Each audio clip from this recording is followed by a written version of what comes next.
इससे पहले वीडियो में मैंने आपको HTML में कमेंट को कैसे इंसर्ट करते हैं वो मैंने आपको बताया था, और साथ ही ये भी बताया था कि हम कमेंट का यूज़ क्यों करते हैं। इस वीडियो में मैं आपको बताऊंगा कि हम अपने HTML कोड में CSS को कैसे अप्लाई करते हैं। देखिए, CSS को अप्लाई करने के 3 तरीके होते हैं।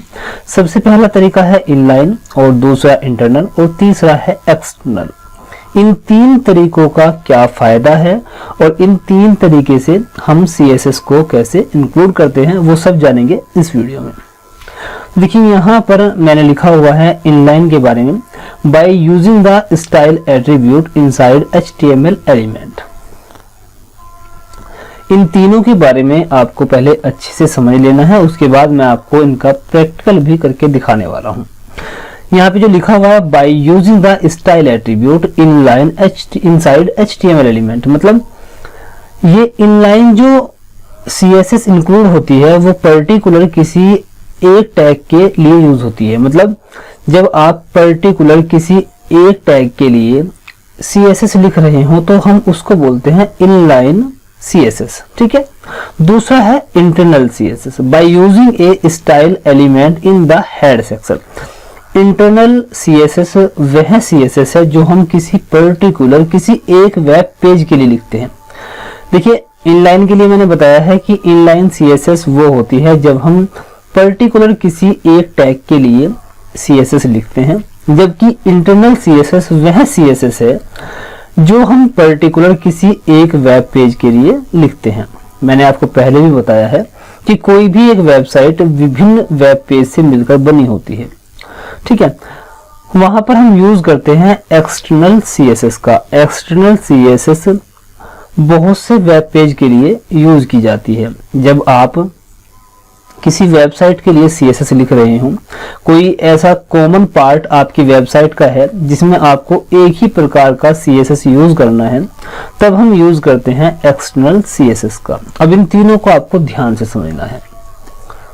सबसे पहला है इनलाइन CSS। इसके लिए मैंने लिखा हुआ है an inline CSS is used to apply a unique style to a single HTML element. जैसे कि मैंने पहले भी बताया है कि इनलाइन CSS पर्टिकुलर किसी एक टैग किसी एक एलिमेंट के लिए हम लिखते हैं।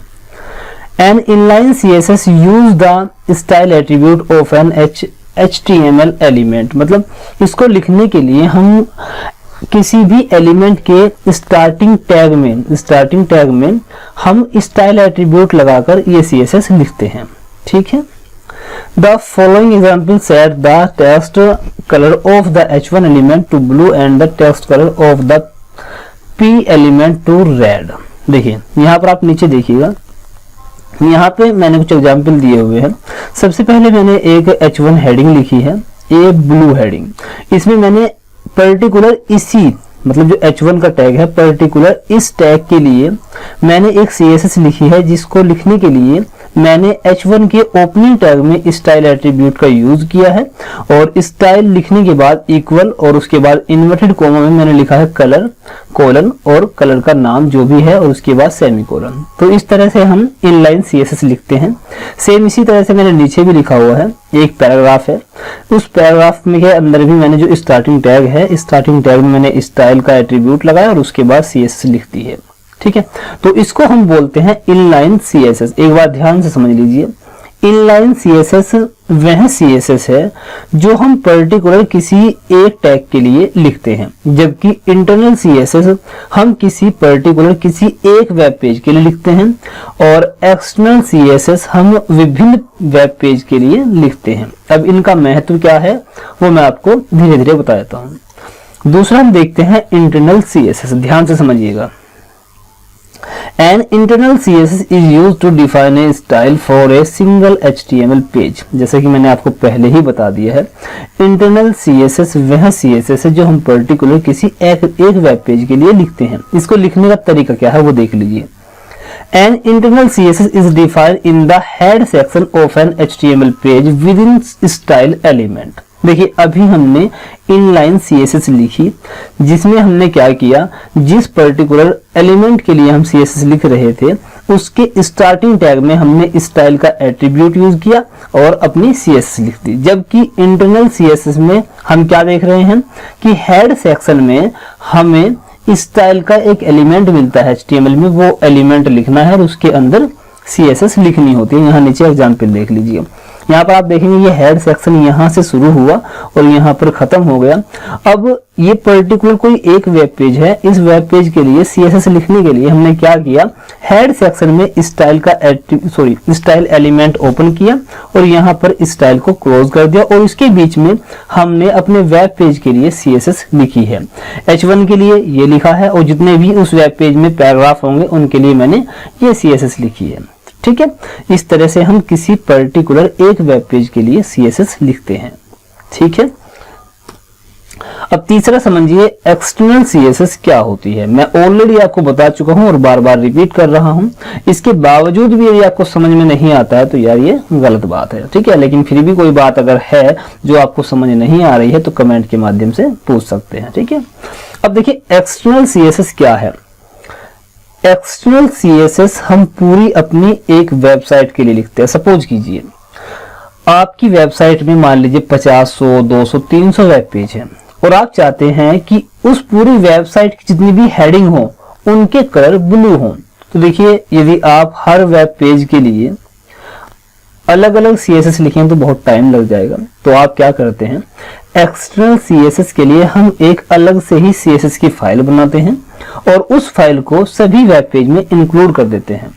और जो हमने CSS की एक्सटर्नल अलग से एक फाइल बनाई है उस फाइल में हम उसकी कोडिंग करते हैं जो हमें अपनी पूरी वेबसाइट में कॉमन दिखाई दे रहा है। जैसे मैंने अभी बताया है कि मान लीजिए आपकी पूरी वेबसाइट में जितनी भी हेडिंग्स हैं आप उन सभी हेडिंग्स का कलर ब्लू रखना चाहते हैं, तो आप जो CSS की फाइल बना रहे हैं उसमें हेडिंग को एक CSS के थ्रू कलर डिफाइन कर देंगे तो आपकी वेबसाइट में जितनी भी हेडिंग्स होंगी उनका कलर सेम हो जाएगा, आपको अलग अलग CSS लिखने की जरूरत नहीं होगी।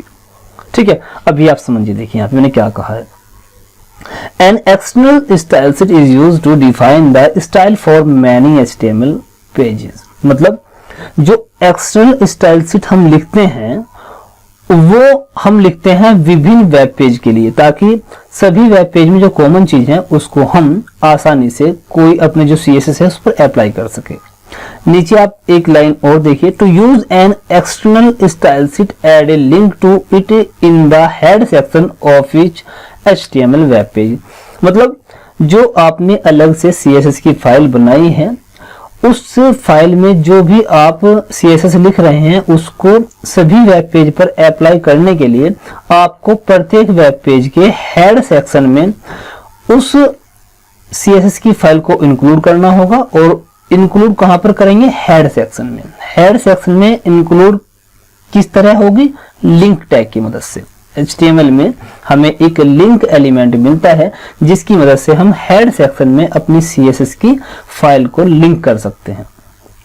यहाँ पे नीचे देखिए, यहाँ पर आप देख सकते हैं, देखिए यहाँ पर एक ये हेड सेक्शन है वेब पेज का और उसके अंदर देखिए यहाँ पर ये लिंक टैग लगा है और rel equals to inverted comma के अंदर स्टाइल शीट लिखा हुआ है और उसके बाद href की मदद से आपको उस फाइल का नाम लिखना है जिस फाइल का आपने CSS लिखा है, जिस फाइल में आपने उसका यहाँ पे नाम लिख देना है। तो इस तरह से आपकी फाइल जो है वो इंक्लूड हो जाएगी। तो अभी आप समझ चुके होंगे कि आखिर CSS को हम क्यों अपने HTML कोड में इंक्लूड करते हैं और इसको इंक्लूड करने के 3 तरीके हैं, इनलाइन, इंटरनल और एक्सटर्नल। 3 तरीके से हम CSS को अपने HTML में इंक्लूड कर सकते हैं। इनको यूज कैसे करेंगे, इनका प्रैक्टिकल हम अब देखने वाले हैं। नेक्स्ट वीडियो में इसका हम प्रैक्टिकल करेंगे।